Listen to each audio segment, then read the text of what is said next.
और एक बड़ी खबर आपको बता दें, नरेंद्र मोदी की सरकार बनती नजर जो आ रही है उस पर अब बधाइयां भी मिलती नजर आ रही हैं। उद्धव ठाकरे ने फोन करके नरेंद्र मोदी को बधाई दी है। शिवसेना आपको बता दें 11 सीटें मिल रही हैं, 32 सीटें कुल मिलेंगी एनडीए को, ये एबीपी न्यूज का जो एग्जिट पोल है उसके मुताबिक। लेकिन अभी लंदन में उद्धव ठाकरे ने नरेंद्र मोदी को फोन करके अब बधाई भी दे दी है। 16 मई के नतीजों का इंतजार ना करते हुए पहले ही बधाई दे दी गई है, क्योंकि तमाम एग्जिट पोल जितने भी चैनल्स हैं वहां पर नरेंद्र मोदी को जो है एक क्लियर मैंडेट मिलता नजर आ रहा है, यानी कि क्लियर मेजॉरिटी है एनडीए को। लेकिन महाराष्ट्र में एबीपी न्यूज नीलसन का सर्वे क्या बता रहा है, महाराष्ट्र में किसको कितनी सीटें मिलेंगी? बीजेपी 19 सीटें, सबसे बड़ी पार्टी महाराष्ट्र में बीजेपी 19 सीटों के साथ, शिवसेना 13 सीटें, कांग्रेस 9, एनसीपी 6, आम आदमी पार्टी का भी यहां पे खाता खुलता नजर आ रहा है। तो इस तरह से बीजेपी और शिवसेना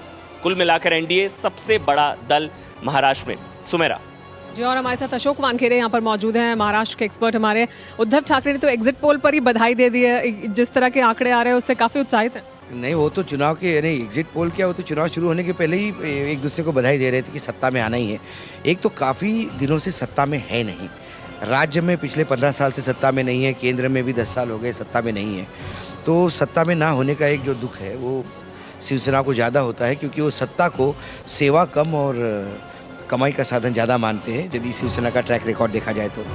लेकिन महाराष्ट्र के जो ये नतीजे हैं, ये मुझे लगता है कि इसे आम पूरे देश में जो मोदी लहर है उससे थोड़ा कम जोड़ना चाहिए, क्योंकि महाराष्ट्र में जो इनकम्बेंसी है, एंटी इनकम्बेंसी स्टेट गवर्नमेंट की जो है 10 साल की, वो ज़्यादा कांग्रेस और एनसीपी को भुगतनी पड़ी है।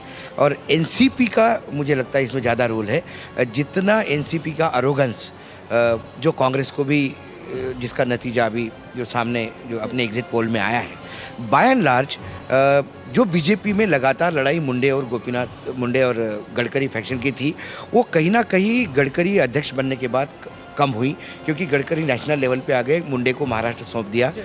जब चुनाव घोषित हुए तब भी उन्होंने पूरा महाराष्ट्र बांट लिया, करीब करीब विदर्भ की 10 सीटें जो है वो उस पर टोटल मेहनत की गडकरी ने, क्योंकि वो खुद नागपुर से लड़ रहे थे। मराठवाड़ा, पश्चिम महाराष्ट्र और मुंबई, ये पूरा इलाका जो है वो गोपीनाथ मुंडे ने अपने पास रखा था, मराठवाड़ा से खुद वो लड़ रहे थे।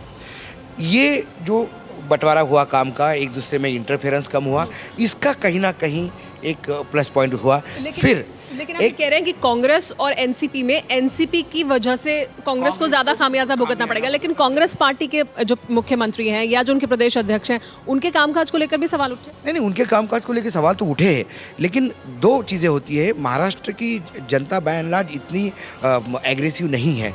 आप काम न करो तो उसके लिए माफ़ी दी जा सकती है, लेकिन यदि आप ज़्यादा भ्रष्टाचार करो और आप दादागिरी करो, वो सहन नहीं होती। वो एनसीपी ने किया। इतने दिनों तक लोग आत्महत्या करना पसंद करते थे, लेकिन फिर भी कांग्रेस को वोट देते थे, क्योंकि आत्महत्या भी बढ़ रही थी, कांग्रेस भी सत्ता में आ रही थी।